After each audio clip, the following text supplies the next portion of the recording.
Hey, I'm here with Faxon Childress from 105.5 The Roar. Faxon, thanks for joining.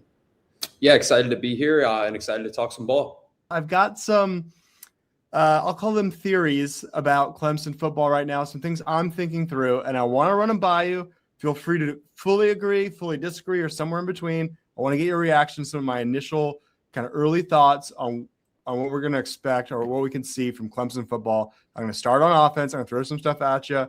Again, totally fine if you think I'm completely wrong, but tell me why I'm wrong. Or if I'm totally spot on, tell me why I'm so smart. All right, I'm going to start positive. I think Clemson's wide receivers are going to be awesome. They return TJ Moore. I know Wesco's got the injury, but I think he's going to be okay relatively soon. I think that's a great duo. I think Tyler Brown kind of bounces back after two sort of down years, one because of injury. And then I'm excited about freshmen too. So I'm going to show you sort of the core group of guys I'm excited with. I think this is the strength of the offense and maybe the best part of the whole team, maybe. And I think Coach Tyler Grisham is really good. I'll just let you go from there. I think you're spot on with this evaluation. I think you're looking at two future NFL guys in TJ Moore and Bryant Wesco Jr. You look at Tyler Brown as kind of the forgotten piece of this wide receiver room, a guy that really burst onto the scene in his freshman year out of necessity with the first year of Cade Klubnik starting at quarterback, and now can kind of step back into that role now that Antonio Williams has departed. And then with Burrows and Sellers, I think Tyler Grisham's hit with both of those guys on the recruiting trail. I think they're both ready to play immediately. And then Salmon's kind of the wild card in this class as of right now, more of a track speed guy that's not as polished as a route runner, but definitely possesses some really impressive athletic traits. So one thing I'm looking for this year at wide receiver, Ryan, and I want to get your thoughts on this, the versatility at lining up all the different receivers at different spots on the field. It's not something we saw frequently under Garrett Riley, where it was really just Antonio Williams and Tyler Brown taking the majority of snaps in the slot. But now with Burrows, Sellers, their versatility, and TJ Moore and Bryant Wesco Jr., I think you're going to see all of these guys rotate fluidly through the three wide receiver spots this year. Yeah, I don't know. I feel like Tyler Brown could really only play the slot. He can't really block out wide. So a lot of it depends on just how good Tyler Brown is. Like if he goes back, and he had a pretty strong PFF grade as a freshman, pretty bad the last 2 years. If he's a guy that they want to be a clear starter and get clear starter snaps, then I think he's a little bit more locked in as the slot guy. If it's more of a mix with him and Burrows, and then they're going to even put Sellers there, like if they have to find a way to get Sellers on the field, then I could see it start becoming a little bit more fluid because it seems like Sellers is kind of like the furthest along maybe of the freshmen, even though Connor Salmon might be the highest upside of them in my view. So yeah, I think a lot of that depends on does Tyler Brown sort of lock in that slot because I don't see him doing a ton outside. Yeah, I definitely agree with that. And Sellers is definitely the most intriguing piece of the freshman so far with what he showcased in the spring game and then the early reports from practice. So excited about his development and think we're going to get to a point this season where it's hard to keep him off the field. Yeah, that'd be fun. All right. Let's go to something not quite as positive here. I think that there's a real threat.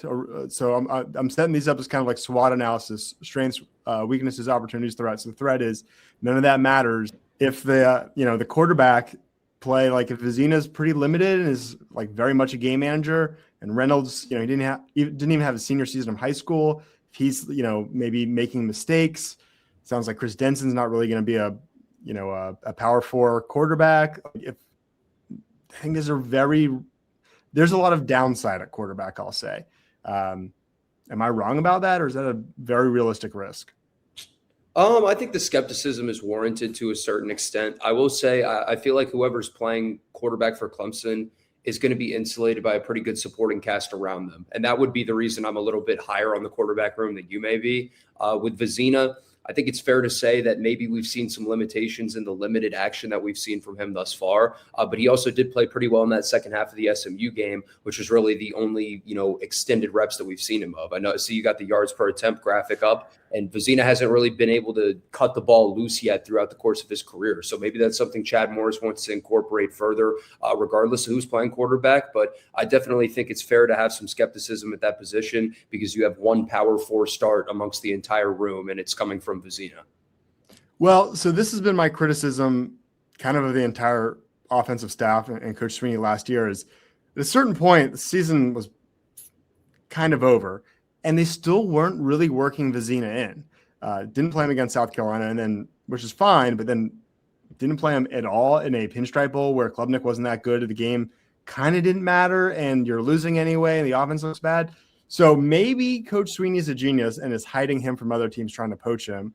Or maybe he cared way too much about winning a kind of meaningless Pinstripe Bowl, and we wasted a big opportunity to find out what we have in Vizzina and to get him valuable experience.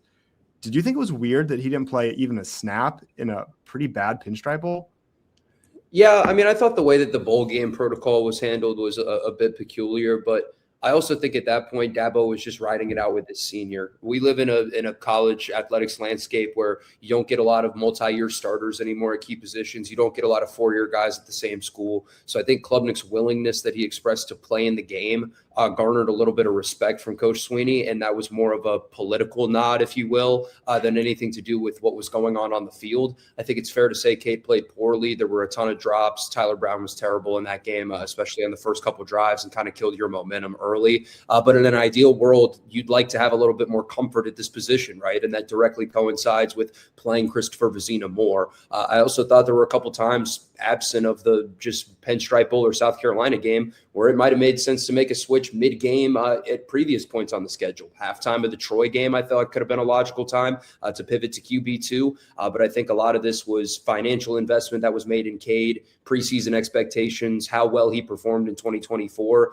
And I think he got a lot longer leash than maybe he should have had. And now you're in a position where you've got a big question mark at quarterback headed into the upcoming season.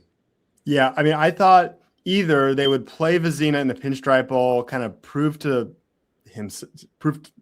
Vizzina, to the fans, and kind of reaffirm to the coaching staff this guy's ready for next year.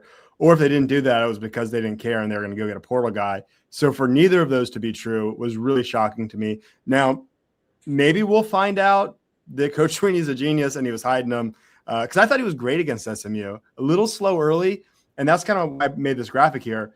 The yards per pass attempt, that's not on him. That's on Riley just not letting him air it out hardly at all. I thought he had several clutch throws in that SMU game and looked pretty good. So I'm interested to see what he looks like when you actually let him run the offense rather than the super ultra conservative kind of garbage time offense.